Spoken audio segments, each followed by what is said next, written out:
من همون روز خودم نبودم، دکتر دندان رفتم. بیش گفتم من نگاه میکنم و نگاه میکنم با ما هم رفتم دکتر و همون روز وای شده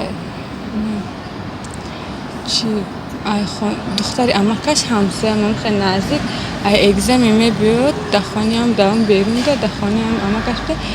اگزمی میبیاد که چی و اصلا کار میکند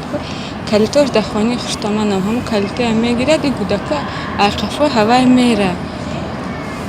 همونجا میرن قبازی میکنن و با میگد من میرم گشت خانه ببینم خیلی دور نیست همیجه هم قره هست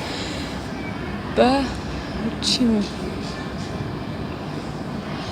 با همونجا قبازی میکنه گشته میگه من میرم خانه آوس میبرو که همسه بچه می قپیدن شایو دیگه شد کم خیلی بس یعنی لازه دیگه کودکانی در این حادثه دست داشته رو میشناسید؟ نه یکم شاید نمیشناسم امروز سلامتی دخترچه‌تان چگونه است؟ دکتران چی میگویند؟ دین ای کام ده بود شاک ده بود برو آمده که خواهد یکو میگه نمیشته دست خدا میگه نکو